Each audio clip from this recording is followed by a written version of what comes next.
Hello everyone, আমি সঙ্গীতা। আমার নতুন ভিডিওতে সবাইকে অনেক অনেক স্বাগত।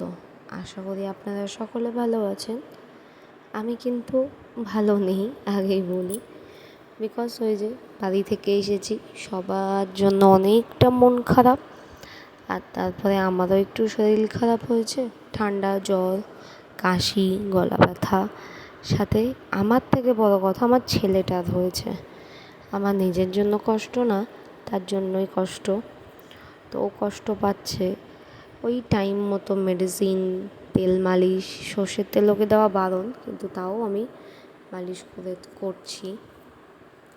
আর এই যে সকাল সকাল উঠে হাজব্যান্ড যাচ্ছে ডিউটি, ও কিন্তু ফোন নিতে ভুলে গেছে।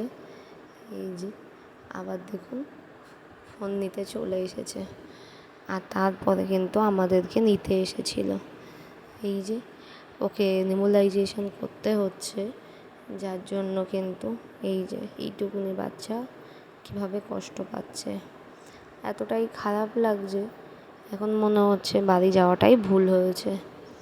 ওদিকের ওয়েদার, এখানের ওয়েদার, ঠান্ডা গরম এইভাবেই। যাই হোক, এসে আবার রান্না, একা হাতে সবটা সামলানো। একা হাতে বলাটা ভুল, এখন 4 হাত, মানে আমি আর আমার হাজব্যান্ড।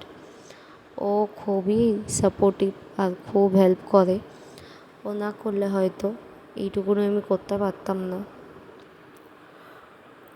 ওই বা কী করবে, ওর তো সারাদিনই ডিউটি থাকে, আজ নাইট ডিউটিও আছে। তো মানে মা যখন ছিল সত্যি কোনো চিন্তা করতে হতো না। আর এই যে বানিয়েছিলাম কিন্তু পমফ্রেট মাছ। আর বেসিক্যালি আমি সারাদিনে না তেমন কোনো কাজ করার টাইম পাই না, যাই কাজ করি সেগুলো রাতে। তার কারণে রাতে একটু ছেলেটা ঘুমায়, আর সারাদিনে ঘুমায় না। তো আজকে না বেশি কিছু রান্না করতে পারিনি। এই বাড়ি থেকে আনা গন্ধরাজ লেবু আর 2টো শসা নষ্ট হয়ে যাচ্ছিলো, সেটা কেটেছি।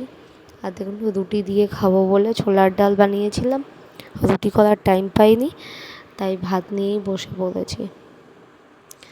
আর এই লেবুর গন্ধটা কিন্তু আমার ভীষণ ভীষণ ভালো লাগে। আশা করি আপনারাও অনেকে ভালোবাসেন এই গন্ধরাজ লেবু, আর আমার তো দারুণ লাগে। তো এটা দিয়েই, এই গন্ধরাজ লেবু দিয়েই কিন্তু আমি ভাতটা খেয়েছি। আর তারপরে ও বাজার থেকে আগের দিন এনেছিল পাকা আম নামে জাম টক। ওই যে বললাম, এই যে ও ডিউটি থেকে এসে আবার কিন্তু জামা কাপড় ধুতে বসেছে। আমাকে বললো ঠান্ডা লেগেছে, ধুতে হবে না, আমি সব ধুয়ে দেবো, তুই বস। তো ছেলেটাকে একটু ঘুম পাড়িয়েছি, দিয়ে আমরা বসে একটু আম খেয়েছি। তারপরেই আবার কেমন মনে হলো যে একটু ধনিয়া পাতার পকোড়া ভাজলে কেমন হয়। ওকে বললাম খাবি?